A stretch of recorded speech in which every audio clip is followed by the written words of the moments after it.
आखिर ऐसा क्या है चंद्रमा के साउथ पोल पर कि भारत और रूस मून मिशन के इस रेस में लग गए हैं और जिस कारण से पूरी दुनिया की नज़र अभी भारत और रूस पर टिकी हुई है। फ्रेंड्स, हमारे सौरमंडल में 8 ग्रह पाए जाते हैं, जिनमें सभी ग्रहों के पास अपनी अपनी प्राकृतिक उपग्रह भी पाए जाते हैं, जिसमें हमारा पृथ्वी, जिसे नीला ग्रह भी कहा जाता है, जिसमें जीवन पाया जाता है, उसकी सिर्फ एक ही प्राकृतिक उपग्रह है जो कि है चंद्रमा। जी हाँ, हमारा चंदा मामा।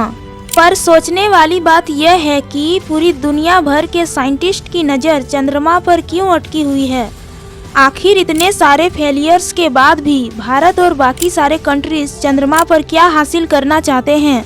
आखिर क्या है चांद के उस वीरान भूमि में जहां अभी फिलहाल रूस और भारत पहुंचने की भरपूर कोशिश कर रहे हैं। रूस के लूना 25 और भारत के चंद्रयान 3 में आखिर क्या अंतर है, और चांद के साउथ पोल के डार्क साइड में ऐसा क्या है जिसकी खोज दुनिया भर के साइंटिस्ट कर रहे हैं। इन सारे सवालों के जवाब जानेंगे इस वीडियो में, पर उससे पहले हमें चांद के बारे में जानना चाहिए। फ्रेंड्स, हम पहले ही जान चुके हैं कि हमारी पृथ्वी की केवल एक ही प्राकृतिक उपग्रह है, चंद्रमा। पर क्या आपको पता है कि आसमान पर गुब्बारे जितनी बड़ी दिखने वाली मून असल में कितनी बड़ी और कैसी है।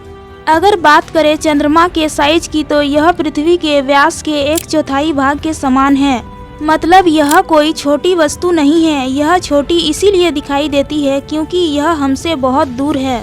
चंद्रमा हमारी पृथ्वी से लगभग 3,84,400 किलोमीटर दूर है और यह लगभग 4.53 बिलियन ईयर्स पुरानी है। और चंद्रमा पृथ्वी का एक चक्कर पूरा करने में लगभग 27 दिन 3 घंटे का समय लगाती है और अपने घूर्णन में भी लगभग इतना ही समय लगाती है। और यही कारण है कि हम चंद्रमा का सिर्फ एक ही भाग देख पाते हैं, यानी कि हम सिर्फ चंद्रमा के सरफेस का 59% भाग ही देख पाते हैं और बाकी का 41% भाग हमसे छिपा रहता है।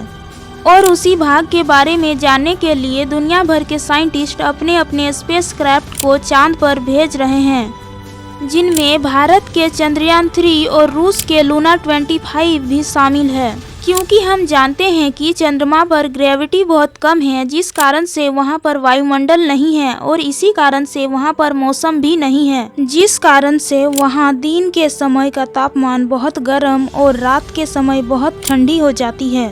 चंद्रमा पर दिन का तापमान 180 डिग्री सेल्सियस के आसपास और रात में तापमान -153 डिग्री सेल्सियस के आसपास पहुंच जाता है। तो इन सारे कंडीशंस को देखते हुए साइंटिस्ट अपने बहुत सारे सवालों का जवाब जानना चाहते हैं। पर वे सवाल आखिर क्या हैं? क्या उनको शक है कि चांद पर एलियंस भी हो सकते हैं, या फिर वे ये जानना चाहते हैं कि चांद पर जीवन संभव है या नहीं। फिलहाल मून के टेम्परेचर को देखकर तो हर कोई समझ सकता है कि वहां जीवन की संभावना न के बराबर है।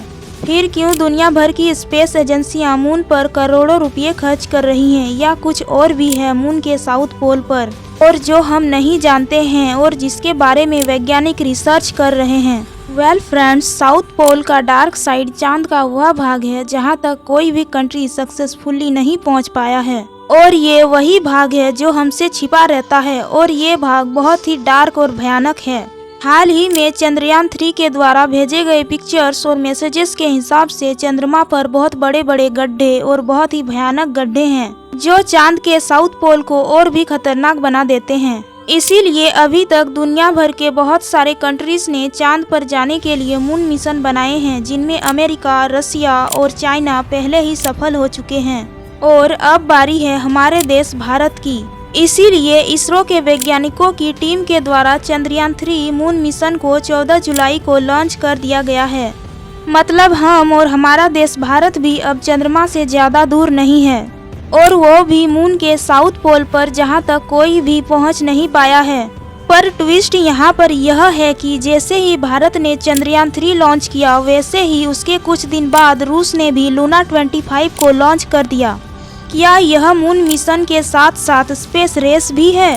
और रूस का इस मिशन पर भारत को लेकर क्या थॉट्स हैं? और रूस ने भी भारत के चंद्रयान 3 के बाद ही क्यों लूना 25 को लॉन्च किया? और दोनों ही मून मिशन के सफल होने की कितनी पॉसिबिलिटीज हैं? अगर बात करें चंद्रयान 3 और लूना 25 के कंपैरिजन की, तो चंद्रयान 3 14 जुलाई को लॉन्च होकर ऑलमोस्ट 40 दिन का समय लगाकर चंद्रमा के सरफेस पर लैंड करने की उम्मीद है। वहीं रूस का लूना 25 जो 10 अगस्त को लॉन्च हुआ, वह भी 23 अगस्त के पहले ही पहुंचने की उम्मीद है। आखिर क्या कारण है कि भारत को इतना ज्यादा समय लग रहा है और क्या है इसके पीछे की वजह?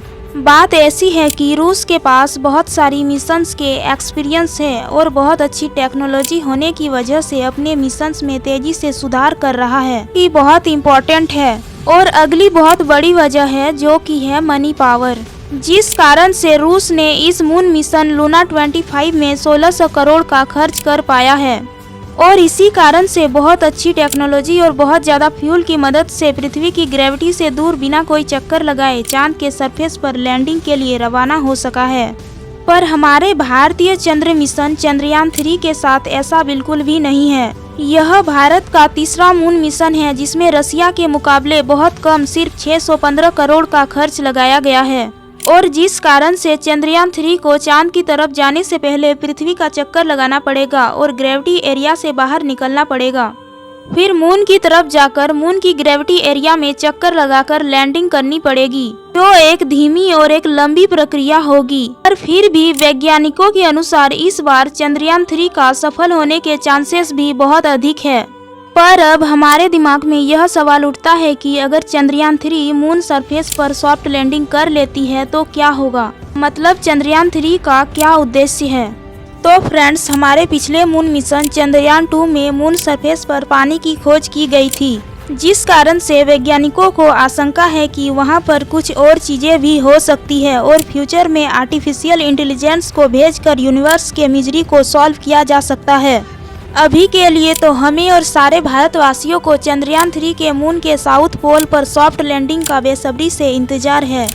और हमें हमारे देश के स्पेस एजेंसी इसरो के वैज्ञानिकों पर पूरा भरोसा है। जय हिंद। चंद्रयान 3 के बारे में और ज़्यादा जानने के लिए हमारे चैनल को सब्सक्राइब कीजिए।